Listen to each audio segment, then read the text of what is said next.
Hello friends, welcome to my channel. तो आज हम बात करने वाले हैं CTET CDP most important questions की, जो कि आपके प्रीवियस ईयर से लिए गए हैं। तो यहाँ जो आप पेपर देख रहे हैं वो है सीटेट जुलाई 2024 पेपर 1 का। तो यहाँ सीडीपी यानी बाल विकास से जुड़े हुए महत्वपूर्ण प्रश्न उत्तर मैं आज के वीडियो में करवाने वाली हूँ। तो इसी प्रकार से सारे ही इंपॉर्टेंट टॉपिक देखिए, कभी भी परीक्षा के लिए प्रीवियस ईयर के पेपर करना बहुत ज़रूरी होता है। स्पेशली अगर ये बाल विकास वाला टॉपिक मैं बात करूँ, तो अगर आप प्रीवियस ईयर के पेपर करके चले जाते हैं तो आपका 100% चांस है कि आप इसमें पास जरूर हो जाएंगे। सारे क्वेश्चंस आप इसमें अटेम्प्ट कर सकते हैं। तो चलिए आज की प्रश्नोत्तरी हम शुरू कर देते हैं। तो पहला प्रश्न है, निम्नलिखित में से कौन सा निरंतर और व्यापक मूल्यांकन का समर्थन करेगा? सर्वश्रेष्ठ कार्य पोर्टफोलियो, वृद्धि और अधिगम प्रगति पोर्टफोलियो, मानकीकृत उपलब्धि परीक्षण या फिर मानकीकृत बुद्धि परीक्षण। तो इसका जो राइट आंसर हो जाएगा वो हो जाएगा वृद्धि और अधिगम प्रगति पोर्टफोलियो। नेक्स्ट क्वेश्चन पे आते हैं, जो कि आपका अभिकथन और कारण से दिया गया है। तो अभिकथन है, शिक्षकों को बच्चों के साथ काम करते समय लगातार अपने स्वयं के दृष्टिकोण और पूर्वाग्रहों की जांच करनी चाहिए। कारण है, समस्या समाधान की प्रक्रिया कार्यात्मक स्थिरता से बाधित है। तो यहाँ अगर मैं बात करूँ तो देखिए, अभिकथन भी सही है, कारण भी सही है, लेकिन जो अभिकथन है उसकी जो कारण है वो सही व्याख्या नहीं कर सकता, यानी हमारे यहाँ पर राइट आंसर हो जाएगा ऑप्शन नंबर 2। ठीक है, चलिए नेक्स्ट क्वेश्चन पे आ जाते हैं। तो नेक्स्ट हमारा क्वेश्चन है, गणित में अपने खराब अंकों के बारे में बात करते हुए अवि कहता है, मुझे अंकों की समझ नहीं है। अवि अपने प्रदर्शन का कारण किसको ठहरा रहा है? किस्मत, कार्य कठिनाई, कोशिश की कमी या योग्यता का अभाव। तो राइट आंसर हो जाएगा यहाँ पे ऑप्शन नंबर 4, योग्यता का अभाव। चलिए नेक्स्ट क्वेश्चन पे आ जाते हैं। तो नेक्स्ट हमारा क्वेश्चन है, लेव वाइगोत्स्की के सिद्धांत के अनुसार छात्रों के सीखने के अनुभव को बेहतर बनाने के लिए निम्नलिखित में से कौन सा एक अनुशंसित दृष्टिकोण है?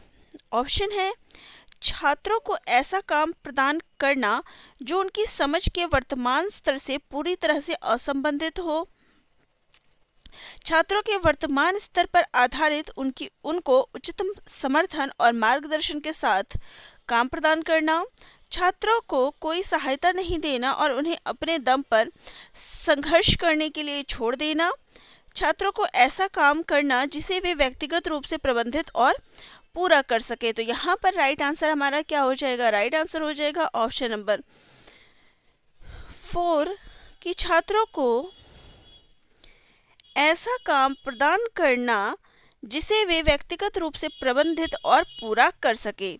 नेक्स्ट हमारा क्वेश्चन है, निम्नलिखित में से कौन सा कथन प्रगतिशील शिक्षा में शिक्षक की भूमिका का सबसे अच्छा वर्णन करता है?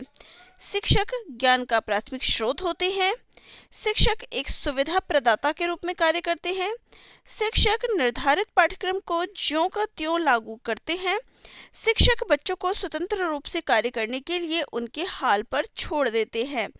तो राइट आंसर हो जाएगा यहाँ पे हमारा ऑप्शन नंबर 2, शिक्षक एक सुविधा प्रदाता के रूप में कार्य करते हैं। नेक्स्ट हमारा क्वेश्चन है, हावर्ड गार्डनर की दी गई बुद्धि की अवधारणा का निहितार्थ है कि सभी लोग दुनिया को समान रूप से समझते और संसाधित करते हैं, अलग अलग आयामों में लोगों की अलग अलग योग्यताएं होती है, बुद्धि का केवल एक ही आयाम होता है, या फिर बुद्धि केवल प्रयोगात्मक अधिगम से संबंधित है।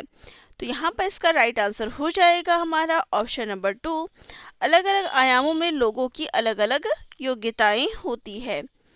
नेक्स्ट हमारा क्वेश्चन है, निम्नलिखित में से अवधारणा के निरूपण का कौन सा क्रम बच्चों की संज्ञानात्मक भावनाओं के उत्तरोत्तर विकास के अनुसार है?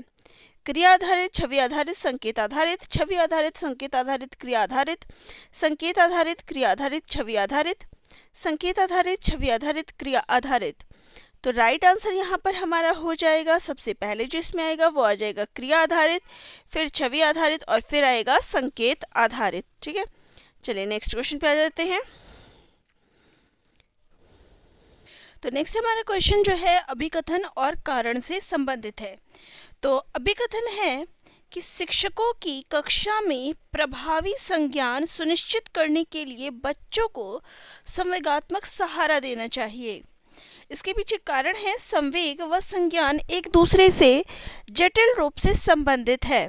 तो अब यहाँ पे इसका जो राइट आंसर क्या हो जाएगा, राइट आंसर हो जाएगा कि जो देखिए अभिकथन और कारण दोनों ही चीज़ें क्या है, सही है, और ए की जो सही व्याख्या है वो आर यहाँ पर कर रहा है। हमारा ए ऑप्शन यहाँ पर राइट हो जाएगा। चलिए नेक्स्ट क्वेश्चन पे आते हैं। तो नेक्स्ट हमारा क्वेश्चन है, विकास के संदर्भ में निम्नलिखित में से कौन सा कथन सही है? विकास एक असतत प्रक्रिया है। विकास सक्रिय तरीके से होता है, रैखिक नहीं।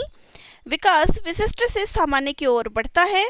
विकास के विभिन्न पहलू एक दूसरे से स्वतंत्र होते हैं।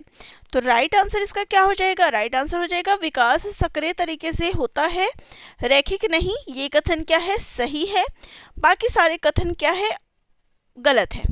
नेक्स्ट है, लेव वाइगोत्स्की के अनुसार अपने स्वयं के व्यवहार को किस प्रकार नियमित करते हैं? अनुकूलन की प्रक्रिया द्वारा, आत्मवाक्य के प्रयोग द्वारा, संतुलीकरण की प्रक्रिया के द्वारा, या फिर खुद को पुनर्बलन के उपयोग द्वारा। तो राइट आंसर यहाँ पर हो जाएगा हमारा ऑप्शन नंबर 2, आत्मवाक्य के प्रयोग द्वारा। नेक्स्ट क्वेश्चन है, कक्षा 5वीं के बच्चों को तैरने और डूबने की अवधारणाओं को पढ़ाने के लिए संरचनावाद में दृढ़ विश्वास रखने वाले शिक्षकों द्वारा कौन सा शैक्षणिक दृष्टिकोण अपनाया जाएगा? व्याख्यान विधि, वीडियो दिखाना, पावर पॉइंट प्रस्तुतिकरण, या फिर निर्देशित खोज। तो राइट आंसर क्या हो जाएगा, राइट आंसर हो जाएगा निर्देशित खोज। नेक्स्ट क्वेश्चन है, निम्नलिखित में से कौन सी सार्थक सीखने के लिए एक प्रभावी स्मृति तकनीक नहीं है? रटने व दोहराव, स्मृति सहायक विधियां, संकल्पना चित्रण, या फिर विस्तृत दोहराव। तो राइट आंसर हो जाएगा कि यहाँ पर एक प्रभावी स्मृति तकनीक नहीं है, तो रटना व दोहराव नहीं है।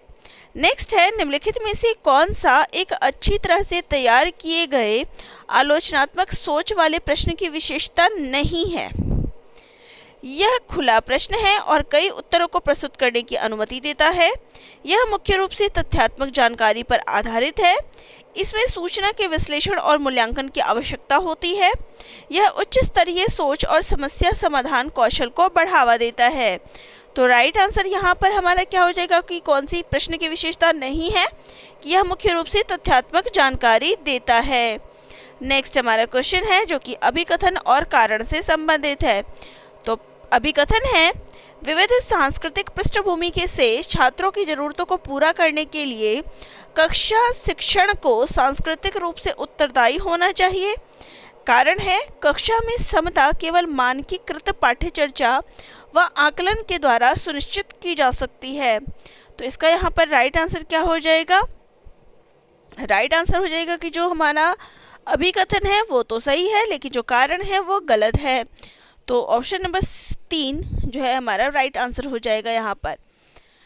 नेक्स्ट क्वेश्चन है, जागृति को पता चल गया कि उसका कुत्ता रस्टी एक गोल्डन रिट्रीवर है। जब वह एक और कुत्ते को देखती है जो रस्टी जैसा दिखता है लेकिन एक अलग नस्ल का है, तो वह उसे भी कुत्ता ही समझती है। जीन पियाजे की संज्ञानात्मक विकास के सिद्धांत के अनुसार यह किस अवधारणा को प्रदर्शित करता है? अहम केंद्रिता, वस्तु स्थायित्व, संरक्षण, या फिर समायोजन। तो राइट आंसर है, इसको कहा जाएगा समायोजन। नेक्स्ट है, अनुवांशिकता पूरी तरह से एक व्यक्ति के डैश का निर्धारण करती है? सेक्स, जेंडर, शैक्षणिक सफलता, या फिर सीखने की शैली। तो राइट आंसर हो जाएगा यहाँ पे हमारा ऑप्शन नंबर 1, सेक्स। ठीक है। नेक्स्ट है, अभिकथन और कारण दिया गया है। चलिए अभिकथन पढ़ते हैं। तो अभिकथन है, शिक्षकों को कक्षा में प्रश्न पूछने पर ध्यान देना चाहिए और निर्देश देने के बजाय उन्हें प्रश्न पूछने के लिए प्रोत्साहित करना चाहिए। कारण है, बाल केंद्रित शिक्षा शास्त्र का अर्थ है कक्षा में बच्चों की आवाज़ को महत्व देना और उनकी प्रतिभागिता को सुनिश्चित करना। तो अभी यहाँ पर जो हमारा राइट आंसर हो जाएगा वो हो जाएगा कि अभिकथन और कारण दोनों ही सही है और जो कारण है वो अभिकथन की सही व्याख्या करता है। ऑप्शन नंबर ए जो है यहाँ पर राइट हो जाएगा।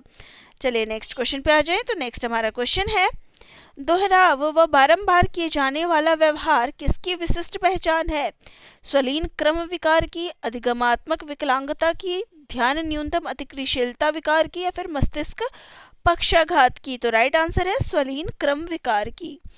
नेक्स्ट क्वेश्चन है, शिक्षार्थी अधिगम प्रक्रिया में व्यस्त और सक्रिय रूप से शामिल महसूस करते हैं जब गतिविधियां उनके संदर्भ से संबंधित होती है, अधिगम का बल दोहराव और रटने पर होता है, शिक्षार्थियों की सामाजिक भावात्मक आवश्यकताओं की उपेक्षा की जाती है, या फिर उनके पूर्व ज्ञान को पृथक किया जाता है और नकारा जाता है? तो राइट आंसर हो जाएगा यहाँ पर हमारा कि गतिविधियां उनके संदर्भ से संबंधित होती है।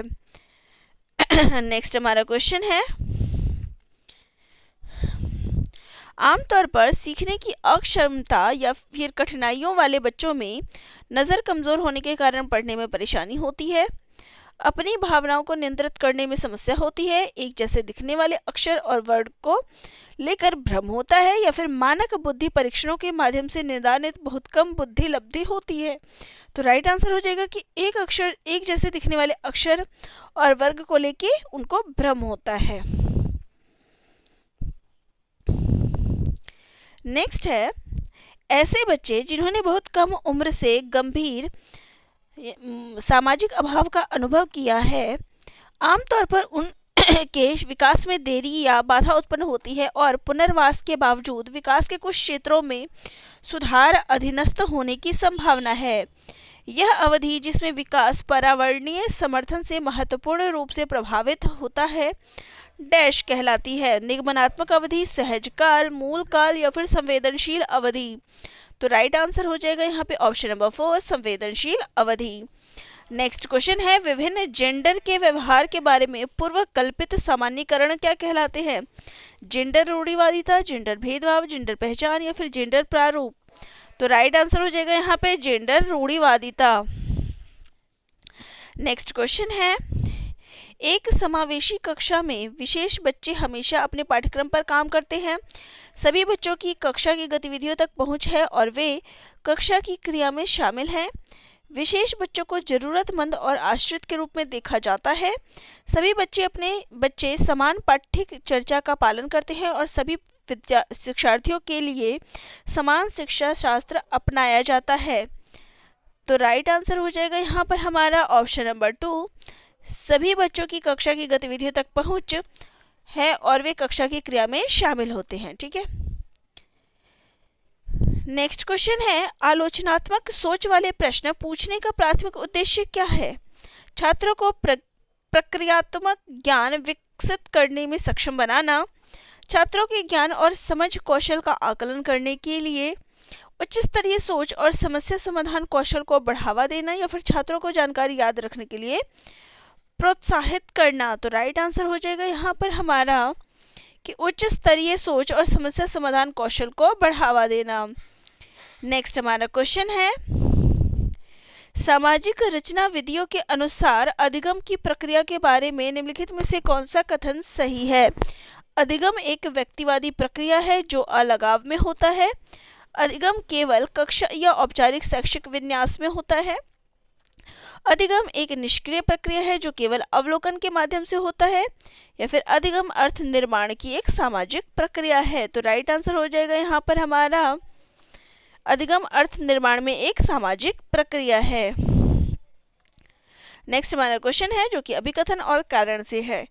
तो अभिकथन है, जबकि कुछ बच्चे 12 महीने की उम्र में बड़बड़ाना और 2 शब्दों का वाक्य बोलना शुरू कर देते हैं, अन्य 20 महीने की उम्र तक ऐसा नहीं करते हैं। इसके पीछे कारण है, विकासात्मक प्रतिमान केवल सांकेतिक है और व्यक्तिगत बच्चों का विकास काफ़ी भिन्न हो सकता है। तो यहाँ पर इसका देखिए राइट आंसर क्या हो जाएगा? राइट आंसर हो जाएगा कि जो अभिकथन है और कारण है दोनों ही सही है, और अभिकथन की व्याख्या जो है आर करता है। ठीक है, चलिए नेक्स्ट क्वेश्चन पे आ जाते हैं। बच्चों की लंबाई और वजन में वृद्धि किसका उदाहरण है? मात्रात्मक परिवर्तन, गुणात्मक परिवर्तन, भावात्मक परिवर्तन या फिर संज्ञानात्मक परिवर्तन? तो राइट आंसर हो जाएगा यहाँ पर हमारा मात्रात्मक परिवर्तन। नेक्स्ट है, हेंज की दुनिया को पेश किए जाने पर अरुणिमा तर्क देती है, कानून इन परिस्थितियों के लिए स्थापित नहीं किया गया था। इस स्थिति में दवा लेना वास्तव में सही नहीं है, लेकिन यह उचित है। लॉरेंस कोहलबर्ग के सिद्धांत के अनुसार अरुणिमा नैतिक विकास की कौन सी अवस्था है? सामाजिक सरोकार और विवेक, नैतिकता का विरोधाभास, व्यक्तिगत अधिकार व लोकतांत्रिकता, दंड की ओर उन्मुखीकरण और आज्ञाकारिता स्वीकृत कानून, यांत्रिक उद्देश्य व विनिमय। तो राइट आंसर हो जाएगा यहाँ पे नैतिकता का विरोधाभास, व्यक्तिगत अधिकार व लोकतांत्रिकता। नेक्स्ट हमारा क्वेश्चन है, प्रतिभाशाली बच्चों के संदर्भ में निम्नलिखित में से कौन सा सही है? प्रतिभाशाली बच्चे सीखने की असक्षमता के जोखिम से मुक्त होते हैं। प्रतिभाशाली बच्चे निश्चित रूप से शैक्षिक, सामाजिक और भावात्मक सभी क्षेत्रों में उत्कृष्टता प्राप्त करते हैं। प्रतिभाशाली छात्र हमेशा खुश, लोकप्रिय और अच्छी तरह से समायोजित होते हैं। प्रतिभाशाली छात्र अन्य छात्रों की तुलना में अपेक्षाकृत उन्नत गति से सीखते हैं। तो राइट आंसर क्या हो जाएगा कि जो प्रतिभाशाली छात्र होते हैं वो अन्य छात्रों की तुलना में अपेक्षाकृत उन्नत गति से सीखते हैं। नेक्स्ट क्वेश्चन है, जीन पियाजे के अनुसार निम्नलिखित में से कौन सी क्षमताएं पूर्व संक्रियात्मक अवस्था की विशेषता है? वर्गीकरण और क्रमबद्धता, संरक्षण और अमूर्त चिंतन, नकल और प्रतिवर्तिता, प्रतीकात्मक खेल और जीववाद। तो राइट आंसर यहाँ पर हमारा हो जाएगा ऑप्शन नंबर 4, प्रतीकात्मक खेल और जीववाद। तो ये थी हमारे 30 प्रश्न जो कि CDP से संबंधित थे। तो आपको प्रश्नोत्तरी कैसी लगी कमेंट बॉक्स में कमेंट जरूर करिएगा। वीडियो अच्छी लगे चैनल को लाइक शेयर सब्सक्राइब करिएगा।